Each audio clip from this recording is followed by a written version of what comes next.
também Eliseu, filho de Zafate, de Abel Meolá, ungirás profeta em teu lugar. E há de ser que o que escapar da espada de Azael, matá-lo-á Jeel, e o que escapar da espada de Jeel, matá-lo-á Eliseu. Também eu fiz ficar em Israel 7.000, todos os joelhos que não se dobraram a Baal, e toda a boca que não o beijou. Partiu, pois, dali, e achou Eliseu, filho de Zafate, que andava lavrando com 12 juntas de bois adiante dele, e ele estava com 1/10. Elias passou sobre ele, lançou sua capa sobre ele. Versículo 20. Então deixou ele os bois e correu após Elias e disse: deixa-me beijar o meu pai e minha mãe, e então te seguirei. E ele disse: vai e volta, porque que tenho eu feito?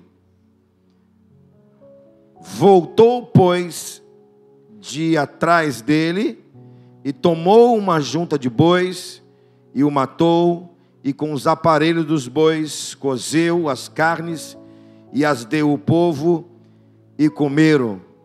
Então se levantou e seguiu a Elias, e o servia. Eu vou precisar orar, e eu peço que você, por favor, me acompanhe nessa oração. Vamos orar? Precisamos. Eu preciso. Senhor, aqui se encontra mais uma porção da Tua palavra.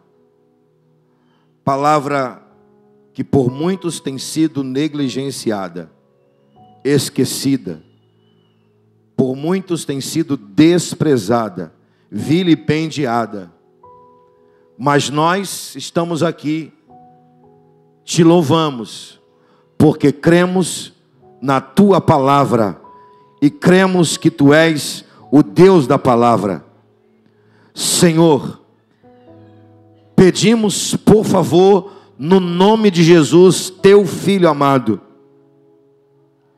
que o Senhor use dessa pequena porção poderosa da Tua palavra para nos sacudir nesta noite, para nos abençoar nessa noite, para mudar destinos nessa noite, para mudar vidas nessa noite, para transformar nossas vidas nessa noite.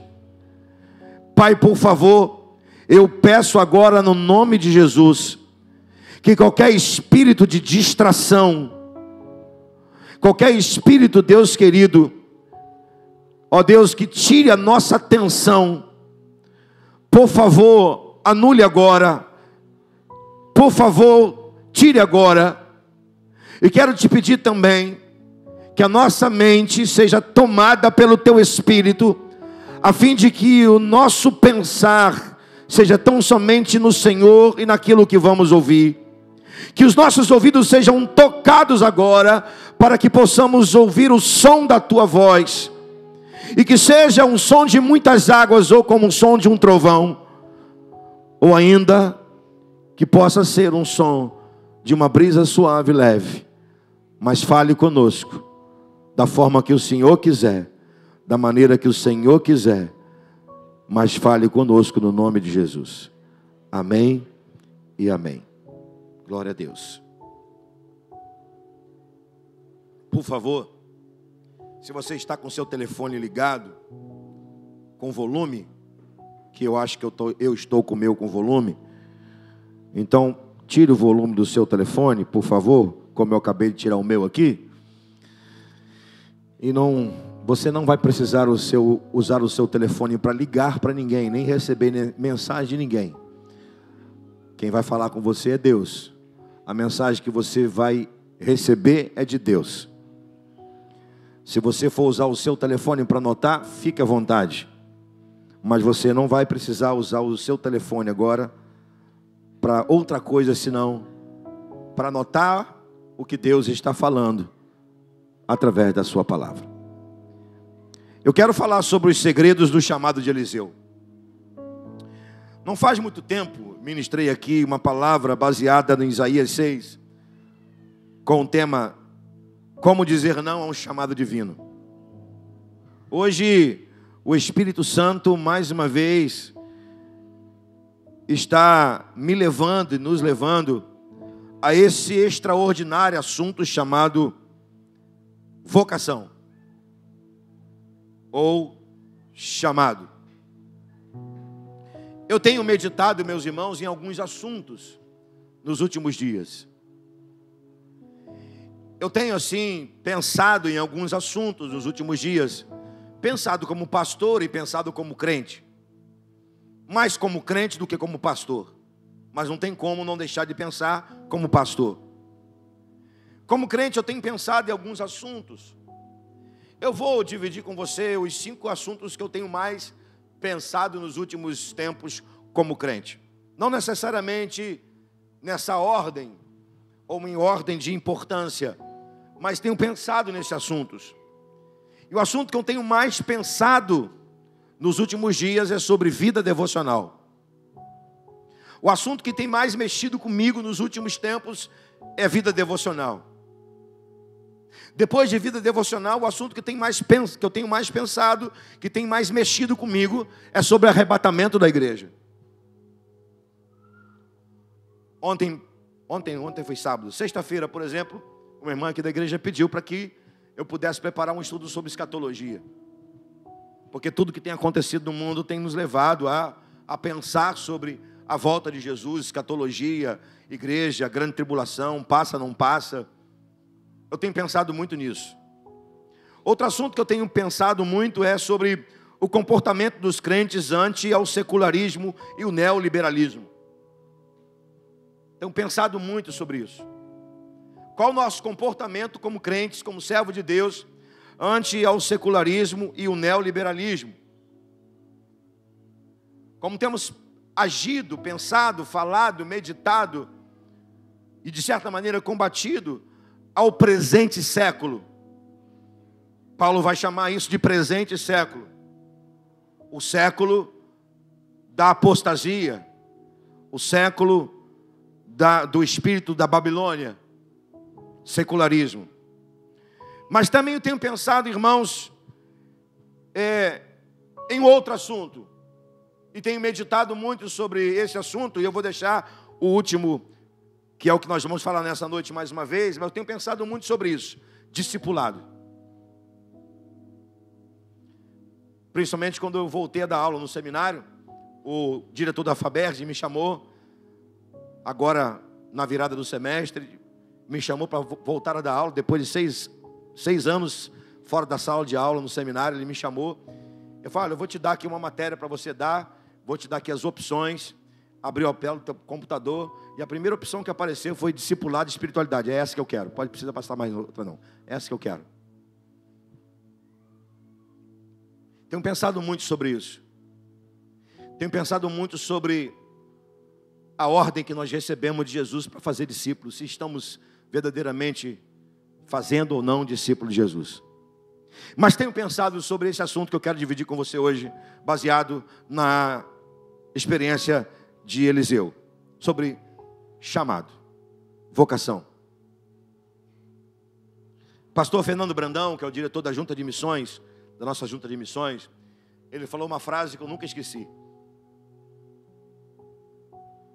Ele disse que não existe crise de vocação na igreja. O que existe é crise de envolvimento com o reino. Não existe crise de vocação, existe crise de envolvimento. Ou seja, Deus chama, muitos é que não se envolvem. Muito interessante a frase do pastor Fernando Brandão, que é o diretor da Junta de Missões, da nossa Junta de Missões Nacionais. Nos deparamos aqui, irmãos, com esse texto lindo, maravilhoso. Perdi as contas de quantas vezes eu parei diante desse texto e chorei. Texto lindo, maravilhoso. Esse texto que ora lemos fala da transição, ou melhor, do início da transição do ministério profético de Elias para Eliseu. Interessante, se você pegar a biografia de Elias, você vai ver um homem forte, rochoso. A Bíblia vai chamar Elias do profeta, ele é o profeta. É ele quem aparece com Jesus lá no Monte da Transfiguração. Ele representa os profetas. Mas ao mesmo tempo, a Bíblia vai falar de um profeta que conheceu a depressão. É verdade, conheceu a depressão. Conheceu a fragilidade da alma. E foi parar em uma caverna.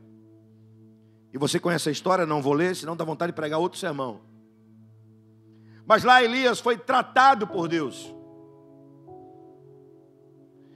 E interessante, quando você lê os versículos anteriores aqui do texto que nós lemos, eu li apenas alguns, para que a gente possa entender que aqui é uma transição de fato, o início de uma transição profética. Se você pegar a história de Elias, você vai ver o final da história, é Deus trazendo para Elias um novo momento. Quando você olha para a história de Elias, e você, assim, quando você ouve a palavra Elias, o que você lembra? Por exemplo, quando você ouve a palavra Davi, você lembra de quê? Venceu Golias. Não é assim? Quando você ouve a palavra Elias, o nome Elias, o que você lembra? Venceu os profetas de Baal. Caiu fogo do céu. Mas interessante que a Bíblia vai dizer que depois que Elias é tratado por Deus, ele sai da caverna, Deus dá a ele uma oportunidade de fazer a coisa mais importante do seu ministério profético. Pastor, qual foi a coisa mais importante do ministério profético de Elias? Não foi vencer os profetas de Baal? Não. Não foi vencer os profetas de Azera? Não. Não foi orar e cair fogo do céu? Não. Qual foi a coisa mais importante do ministério de Elias? Fazer discípulo. Vou repetir. Qual foi a coisa mais importante do ministério de Elias?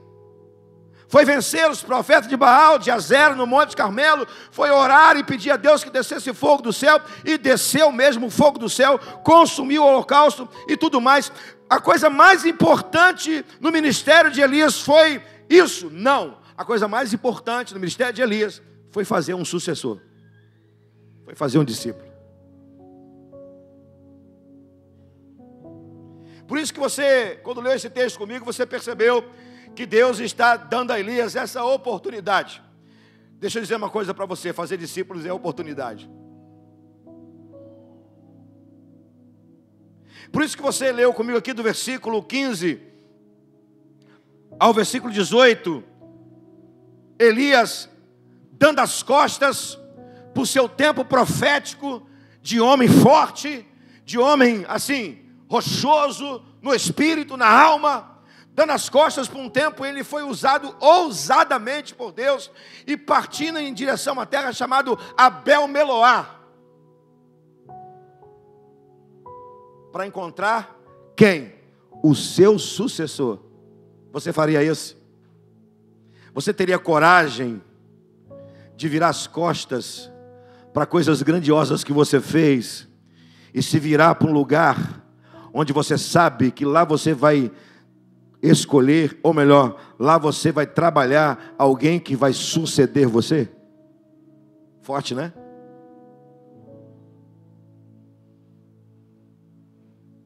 Interessante que o nome de Elias significa Jeová é Deus. E o nome de Eliseu significa Deus é salvação. Vamos lá? Elias significa Jeová é Deus. Eliseu significa Deus é salvação. Vamos juntar o nome dos dois? Vamos lá, me ajuda aí, por favor, nesse momento me ajuda. Elias significa Jeová é Deus, amém? Comigo, irmãos? Elias significa Jeová é Deus, amém? Eliseu significa Deus é salvação, amém? Então agora vamos ver se você decorou. Elias significa? E Eliseu significa? Vamos juntar o nome dos dois? Juntando o nome dos dois, fica assim: Jeová é Deus, Deus que salva. Acho que os três entenderam. Vou te dar mais uma outra oportunidade. Juntando o nome dos dois, fica: Deus, Jeová é Deus, Deus que salva. Bruno, mais uns 6 entenderam. A gente vamos dar mais uma outra oportunidade para ele. Mais uns 6 entenderam. Juntando o nome dos dois, de Elias, Eliseu, a expressão maravilhosa, fantástica, poderosa é: Jeová é Deus, Deus que salva. O Deus que salva está aqui nessa noite, amém? Aleluia! Eita glória! Interessante que Deus não precisou e nem pôde contar com nenhum homem para anular o pecado e trazer a salvação. Ele não pôde contar com nenhum homem. Nem com Abel ele pôde contar. Ele não pôde contar com Abel, ele não pôde contar com Noé, ele não pôde contar com Moisés, ele não pôde contar com Davi, ele não pôde contar com ninguém. Ele só pôde contar com o seu filho Jesus. Por quê? Porque somente o Filho Jesus era puro e perfeito. A própria salvação em pessoa. Mas o que eu acho mais interessante ainda, irmãos, é que mesmo que Deus não pudesse contar com nenhum homem para trazer a salvação, Deus hoje conta com seus filhos arrependidos, que são chamados para executarem a obra da salvação. Isso é extraordinário. Eu vou repetir: Deus não pode contar com nenhum homem para trazer a salvação. Ele pôde contar com o seu Filho Jesus. Mas mesmo Deus não precisando contar, ou não podendo contar com nenhum homem, pôde apenas contar com o seu Filho Jesus. Deus hoje conta com filhos arrependidos, que podem sim executar a obra da salvação. Por isso que não existe crise de chamado. Deus nos chama para sermos instrumento na mão dele.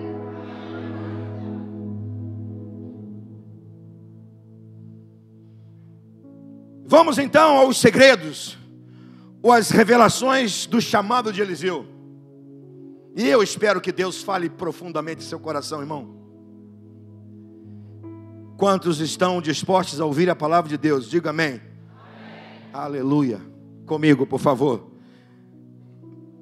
Primeiro segredo, primeira revelação do chamado de Eliseu é esse: Deus não busca e encontra desocupados. Deus não busca e nem vai encontrar para fazer a obra dele desocupados. É o versículo 19. O texto diz que ele partiu, pois, dali e achou Eliseu. Repita comigo essa expressão, por favor. Diga: Elias achou Eliseu. Ei, coisa linda, ele achou.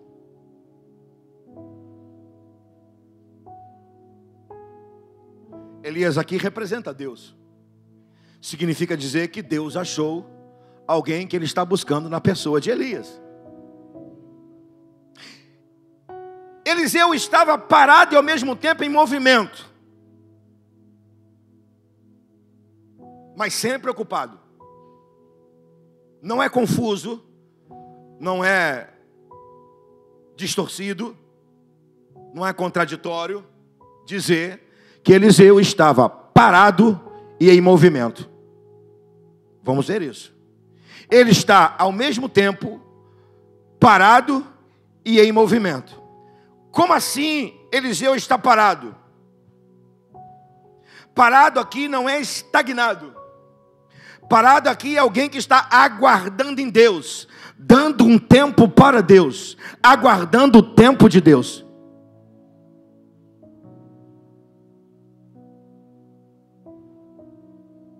O primeiro chamado não é ser enviado por Deus. É lógico, é óbvio que o versículo lá de cima, 16, com o início do versículo 19, está dizendo para nós que esse moço estava parado, esperando o tempo de Deus, porque ele sabia que o primeiro chamado não era ele sair e ir, o primeiro chamado é Deus o encontrar. Portanto, meu irmão, o seu primeiro chamado não é ser enviado por Deus, o seu primeiro chamado é a paternidade. De novo, Bruno, eles não entenderam, então eu vou repetir.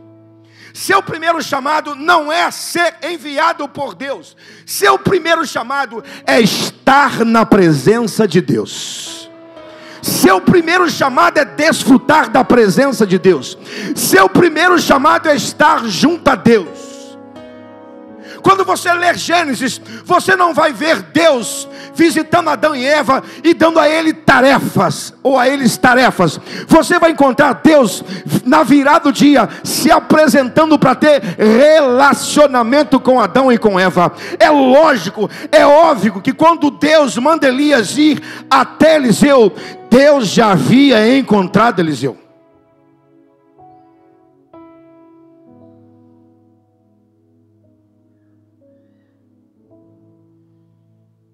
Deus não chamaria alguém que não tenha ou não tivesse relacionamento com Ele.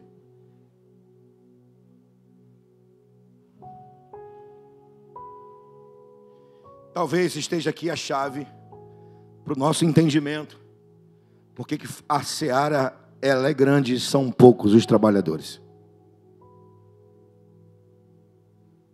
A chave talvez seja que os trabalhadores, antes de ser trabalhadores, precisam entender que são filhos de Deus.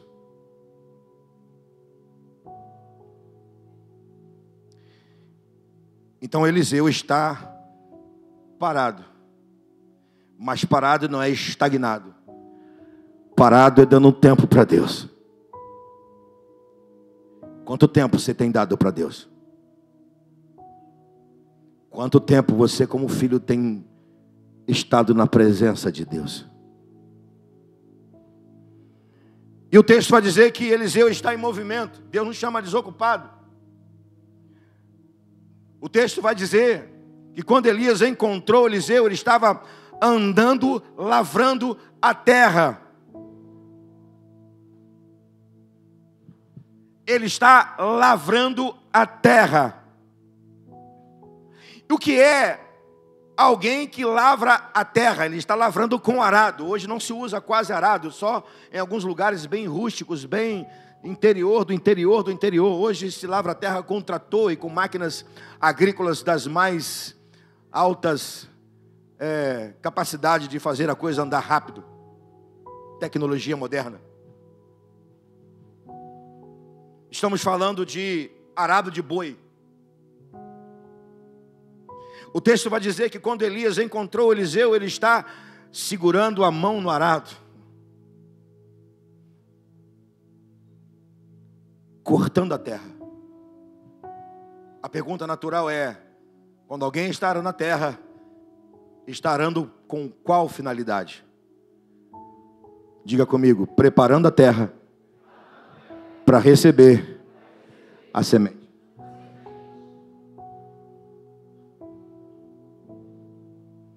Eliseu estava preparando a terra do seu pai para receber sementes, mas ao mesmo tempo estava arando o seu coração para receber uma palavra profética que mudaria o seu destino.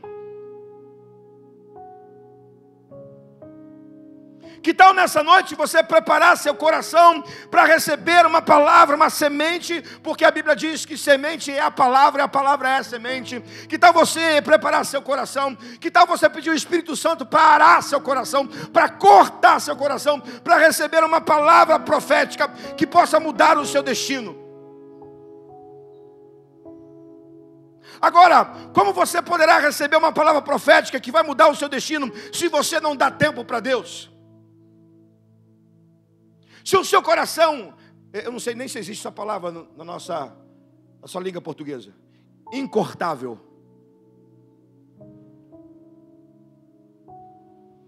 Como é que você vai receber a palavra profética que pode mudar o seu destino se o seu coração é duro como pedra?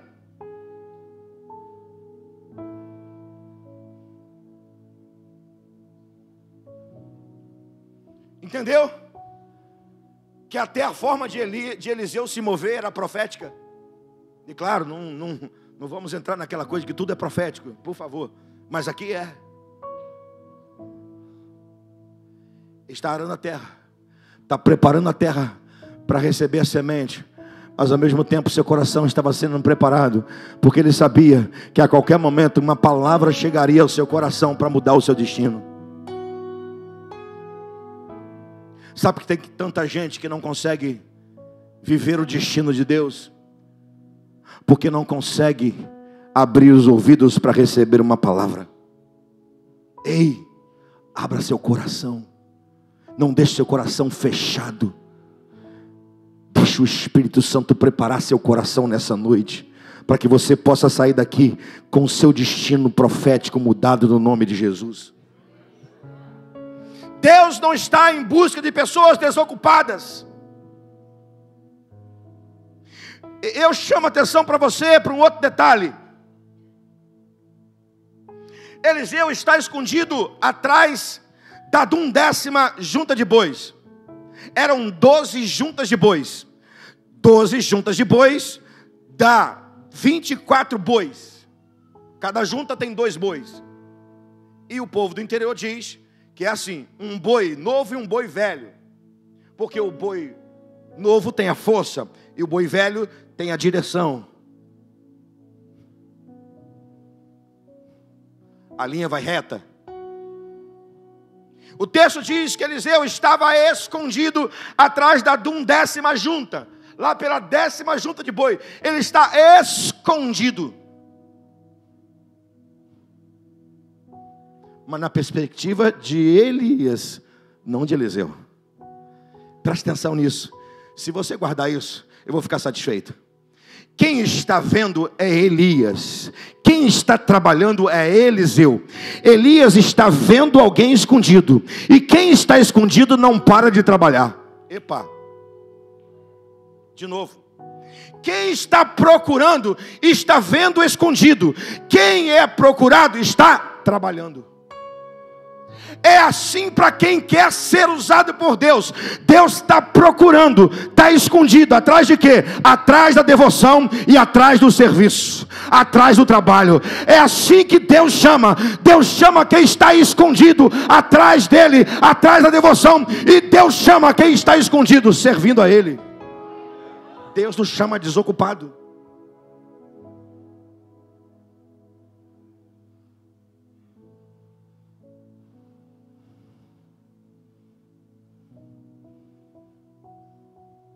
E eu creio que alguém que está escondido é alguém que é santo. Porque somente os escondidos são separados por Deus. Que nessa noite os olhos do Todo-Poderoso te encontrem.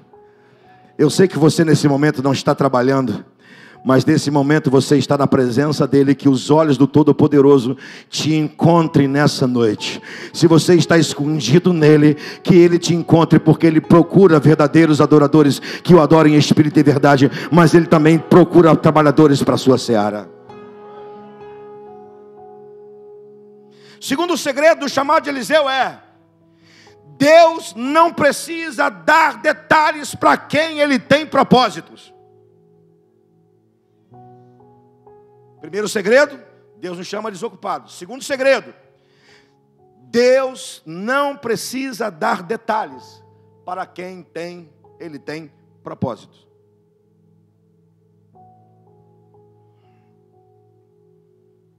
Ainda no versículo 19, a outra parte do versículo, diz que quando Elias lança a capa sobre Eliseu, ele não fala nada.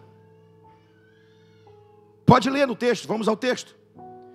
E achou Elias, filho de Zafate, que andava lavrando uma 12 junta de bois adiante dele, e estava com o 11ª.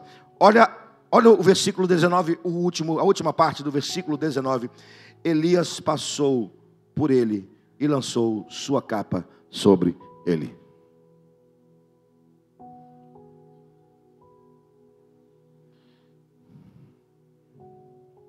Não há detalhes. não há nem diálogo. Elias já chega passando a capa sobre Eliseu.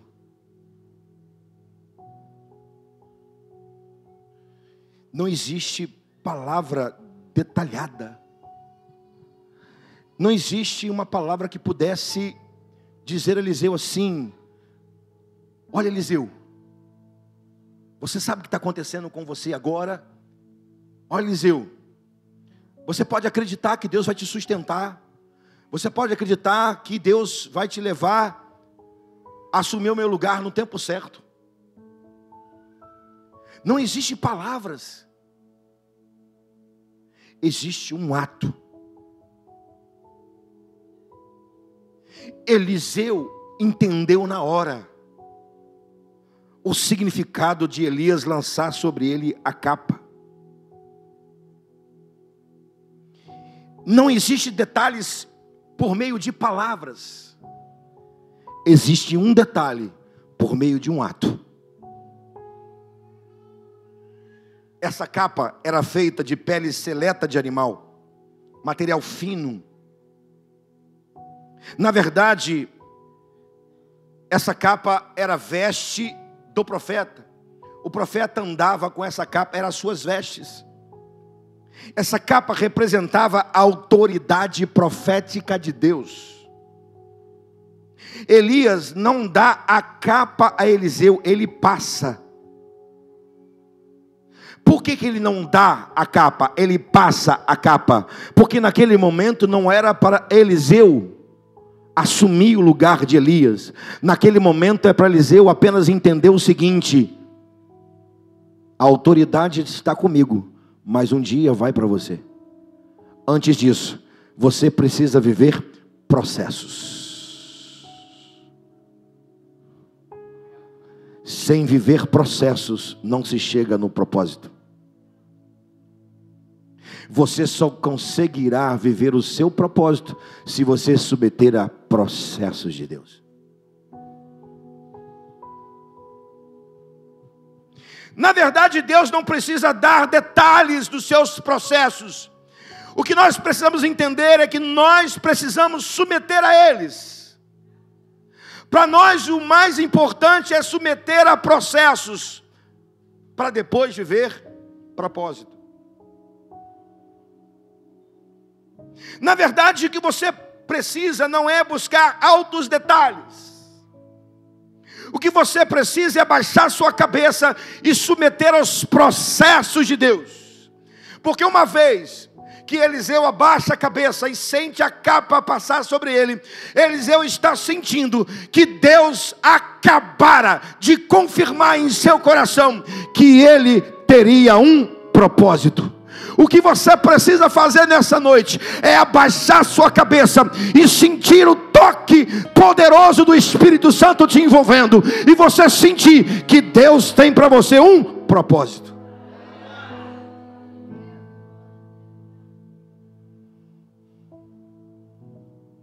Pastor, e os processos até eu viver o meu propósito?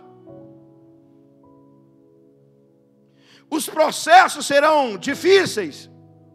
Serão. Os processos poderão ser dolorosos? Poderão. Os processos vai depender de mim, esforço, dedicação, fé? Sim. Pastor, mas como que eu vou conseguir resistir aos processos de Deus? Ora, meu irmão, é só você olhar para a cruz. Porque Jesus resistiu tudo por você. Se Jesus resistiu tudo por você, e no final ele disse: está consumado, você também resistirá, você também suportará, e você também chegará no seu final.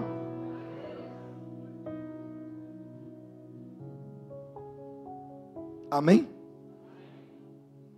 O terceiro segredo chamado de Eliseu é: não existe cumprimento de um chamado sem a disciplina da renúncia. Ei, esse você vai ter que falar comigo. Diga comigo: não existe cumprimento de um chamado sem a disciplina da renúncia.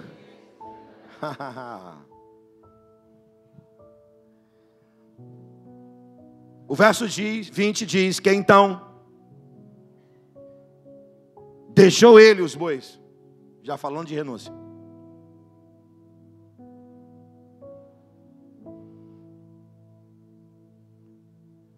Vamos assim introjetar a história na nossa mente para que possa ruminar no nosso coração. E vamos tentar entender o seguinte: a capa passa sobre Eliseu. Ele entende que ele está agora debaixo de um propósito. Imediatamente ele vive renúncia. De novo, a capa passa sobre Eliseu e imediatamente ele vive renúncias. Ele renuncia os seus bois, ou os bois do seu pai. Na verdade, está renunciando uma herança familiar. Ele renuncia o conforto da sua casa. Ele renuncia convívio de amigos. Ele renuncia o mais difícil, o convívio com seus pais.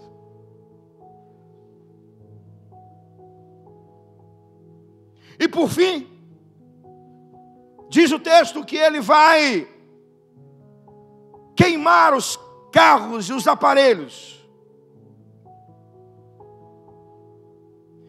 E aqui existe algo poderoso nesse ato de Eliseu. Se você lê assim, parece que ele está dando um churrasco de despedida. E é um churrasco de despedida. Mas é muito mais do que um churrasco de despedida. Quando Eliseu queima os carros e os aparelhos, ele está colocando fogo em sua vida de agricultor. Preste atenção nisso. Ele está colocando fogo em sua vida de agricultor, colocando fogo em seu passado. Ele está se abrindo para um novo ciclo.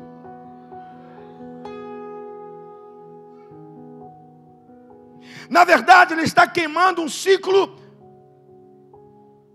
para consagrar outro. Eliseu está purificando o seu novo ciclo. Ao mesmo tempo, a chama de Deus, que não se apaga, estaria iluminando o seu futuro. Então veja bem, não é apenas um churrasco de despedida, é um ato de consagração a Deus. É renúncia. É fogo. Fogo que purifica, fogo que ilumina. Fecha-se um ciclo, consagra-se um ciclo e abre-se outro. É um novo momento, é um novo tempo, é a consagração de um novo tempo. Ah, irmão, tem renúncias em nossas vidas que precisam acontecer, como um sinal de que abrimos para Deus nos purificar e nos iluminar. Eu vou repetir isso. Tem renúncia em nossas vidas que precisam acontecer como um sinal que nós vamos dar para Deus, de que nós abrimos as nossas vidas para Ele nos purificar e Ele nos iluminar.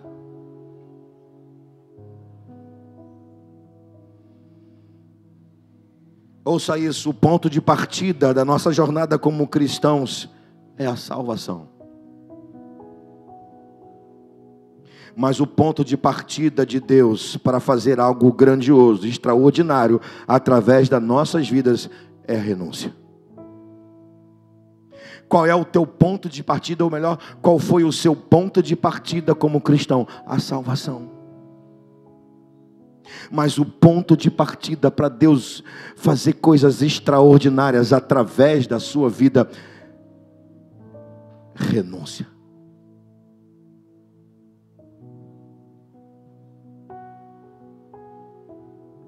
Deus não honra conquistas, Deus honra renúncias. Vou repetir. Deus não honra conquistas, Deus honra renúncias.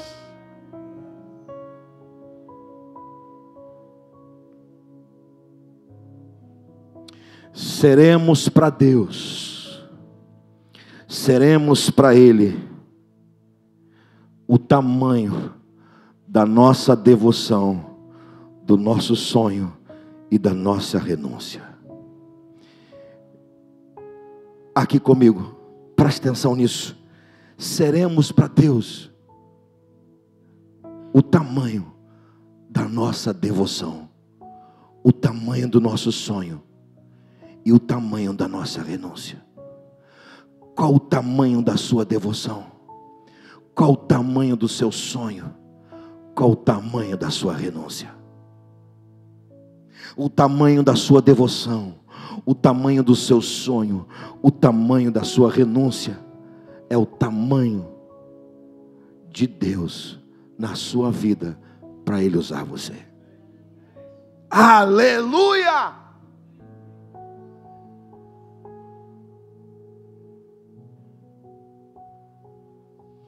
Último segredo que eu quero dividir com você nessa noite sobre o chamado de Eliseu é a sua disposição em seguir Elias e servi-lo. Que é a última parte do versículo 21.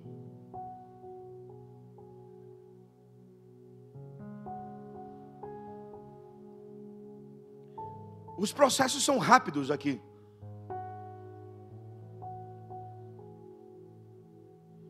Eu quando parei para olhar, para pensar e meditar nisso, eu lembrei de algumas coisas. De fato, processos para Deus chamar e para a gente renunciar são rápidos. O que demora são os processos que nos dá casca, amadurece. Esses demoram. Em uma sequência rápida de fatos, depois que Eliseu se despede de seus pais, depois que ele renuncia ao seu passado de agricultor, Eliseu agora tinha duas certezas, ainda vivendo na casa dos seus pais em Abel-Meloá. A primeira delas é a convicção do seu chamado profético, começando olhando para Elias.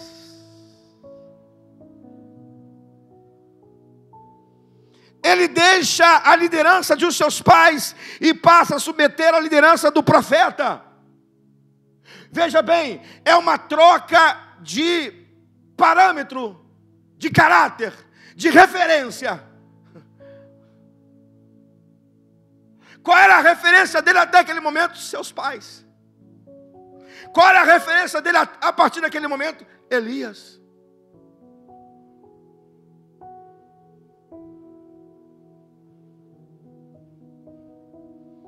Na vida, quem não tem referência, não quer ser referência para ninguém.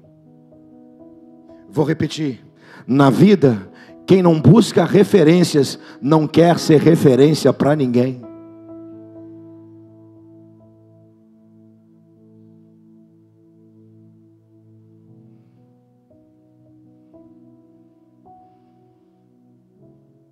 E a outra certeza que Eliseu tem aqui, era a necessidade, era necessário depois da renúncia, obedecer e servir Elias, sem pressa de viver o seu tempo profético. Eliseu se levantou, porque ninguém pode servir seu Senhor prostrado, mas deve estar de pé, contrariando as coisas desse mundo. Vou repetir. Eliseu se levantou, porque ninguém pode servir seu Senhor prostrado, mas deve estar de pé, contrariando as coisas desse mundo.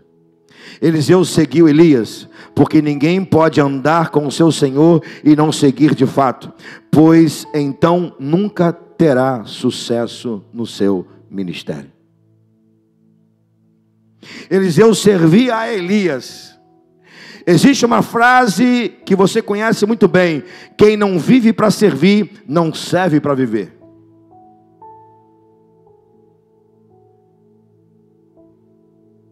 A partir de agora, Eliseu só tinha olhos em Elias. A partir de agora, Eliseu só servia Elias. Elias vai para Gilgal, ele vai atrás. Elias vai para Betel, ele vai atrás. Elias vai para Jericó, ele vai atrás. Elias vai para o Jordão, ele vai atrás.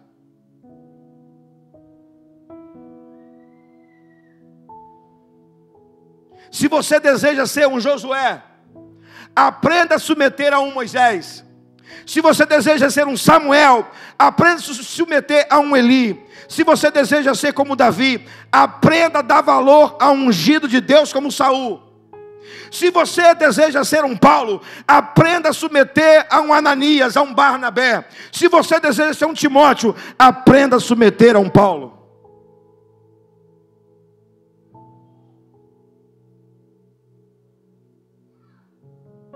Nós temos disposição para fazer tudo que diz respeito às nossas próprias vontades.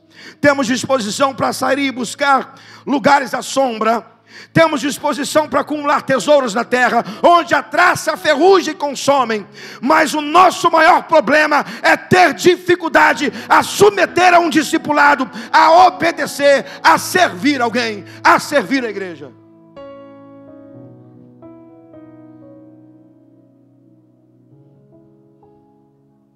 O que você e eu precisamos fazer é obedecer e servir, porque pelo princípio da obediência e do serviço, Deus transforma a busca em unção. O que você e eu precisamos fazer é obedecer e servir, porque pelo princípio da obediência e do serviço, Deus transforma a busca em unção.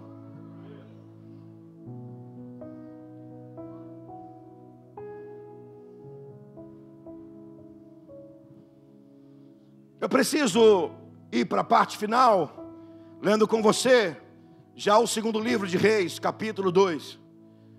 Avance, por favor, algumas páginas da sua Bíblia. Veja bem que eu não estou falando para você avançar no telefone celular. Eu estou dizendo para você avançar nas páginas da sua Bíblia. Já viu que eu sou chato quanto a isso. Desculpa.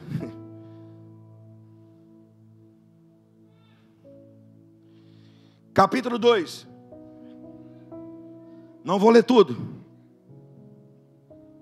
Vou ler apenas o versículo 5.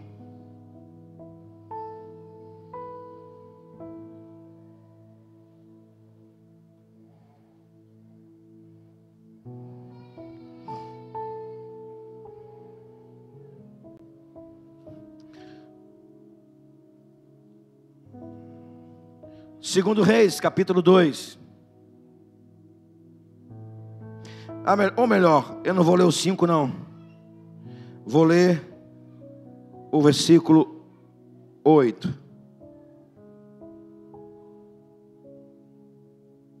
Então Elias tomou a sua capa. E a dobrou e feriu as águas, as quais dividiram para as duas partes e passaram ambos a seco. Amém? Quem faz isso? Elias. Por quê? Porque a autoridade profética ainda estava sobre ele. Agora você vai adiantar um pouquinho mais no texto comigo.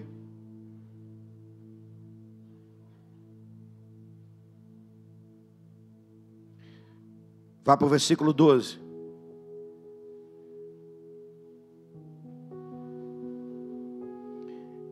O que vendo Eliseu chamou: meu pai, carro de Israel e seus cavaleiros, e nunca mais o viu.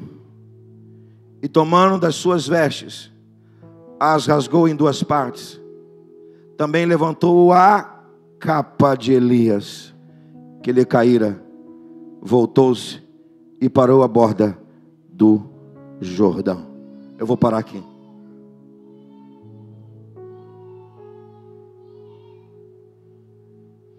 chama a sua atenção para esse momento.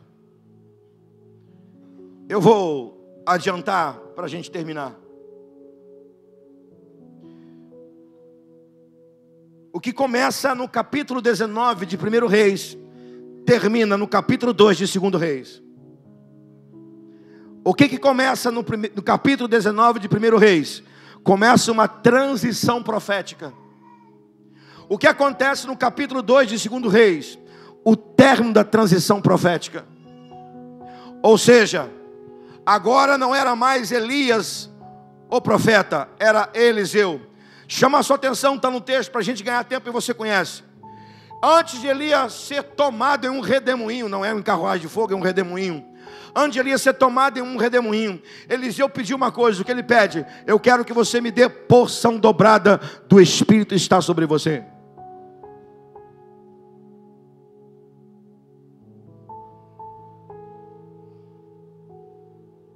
A resposta de Eliseu foi: se me vires, fará. Se não me vires, não se fará. Interessante que o ministério de Elias começa com uma negativa e termina com outra negativa. O ministério de Elias termina assim: não vai chover, e não choveu. E o ministério de Elias termina: se me vires, fará. Se não me vires, não se fará. Ou seja, o que Eliseu precisava fazer naquele momento? Duas coisas. Ele precisava olhar para cima e olhar para baixo. Como assim olhar para cima? Ele precisava olhar para cima porque Eliseu, ele precisava ver Elias subindo.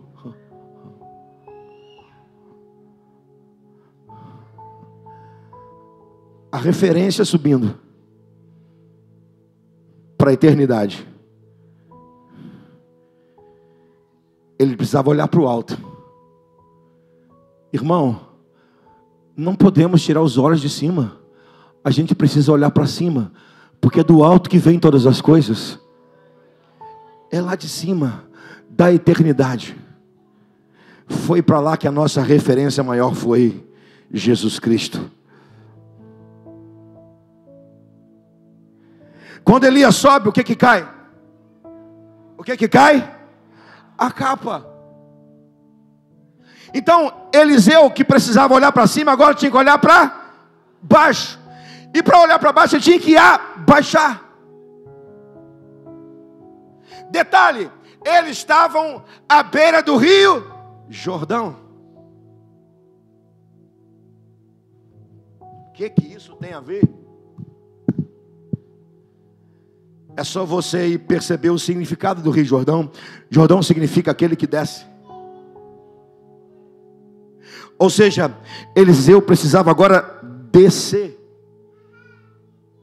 Já tinha olhado, agora tinha que descer. São princípios que norteiam o chamado de um homem de Deus, de uma mulher de Deus. Que princípio, pastor? Olhar para cima, porque é do alto que vem todas as coisas. E descer, descer. Porque ninguém que tenha a capacidade de descer será ungido pelo Espírito Santo.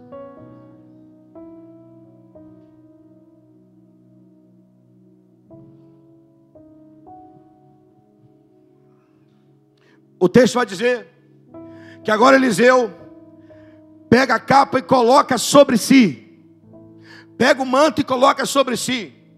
Ele agora não era apenas alguém que foi chamado para ser profeta. Agora ele era profeta.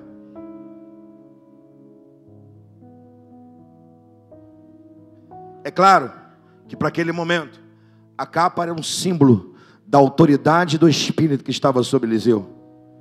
Eu não estou falando nessa noite de símbolo nenhum. Eu quero falar, para terminar, de uma pessoa.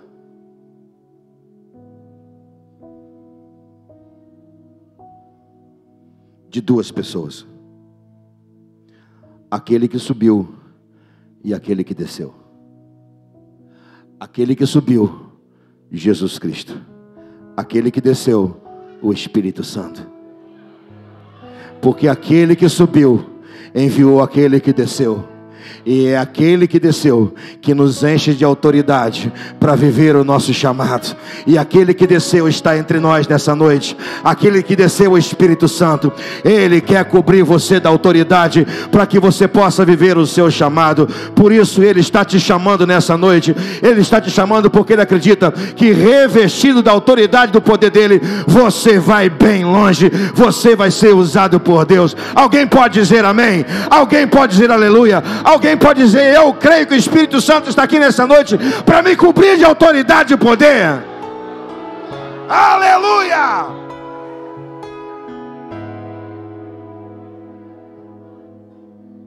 Eu gostaria que você fechasse seus olhos, por favor.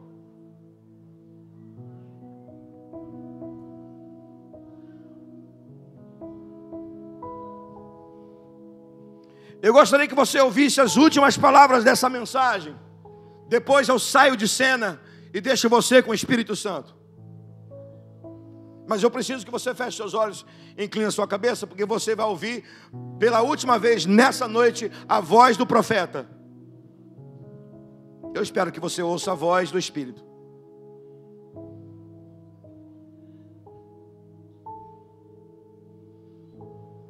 Tudo que você precisa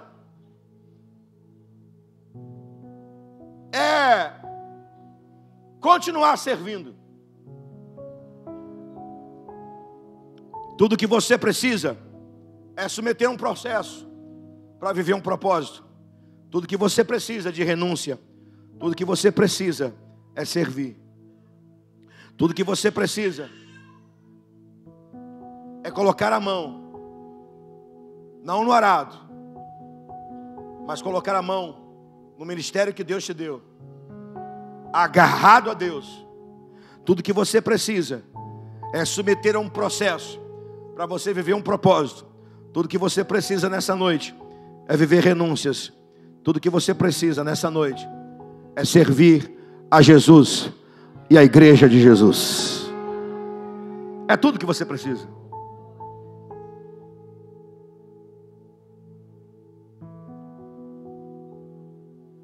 Eu não sei como é que eu vou dizer isso, mas vou dizer pelo aquilo que o Espírito Santo está me falando, ou me dizendo para falar, ou me orientando a falar. Eu creio que você é maduro o suficiente para entender que não é algo, como eu diria, místico. Há um manto do Espírito vindo sobre a sua vida nessa noite. Tudo o que você precisa, meu irmão, é abaixar sua cabeça e deixar esse manto te tocar.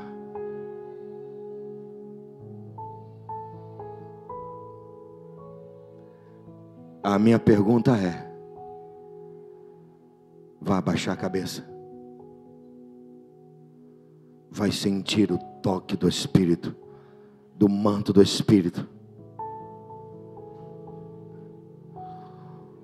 Ou você vai continuar vivendo uma vida escondida atrás de uma religiosidade, uma vida escondida atrás de coisas pessoais? Ou você vai continuar escondido, escondida atrás de suas próprias vontades? Não. Deus não trouxe você da sua casa para vir para esse culto, para sair daqui sem ser tocado pelo manto do Espírito Santo. Mas isso depende de você.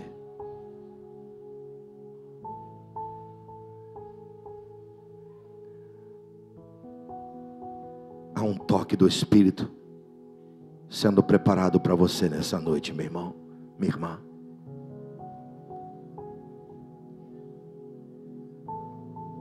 Deus quer virar uma chave na sua vida. Deus quer que você viva um novo ciclo.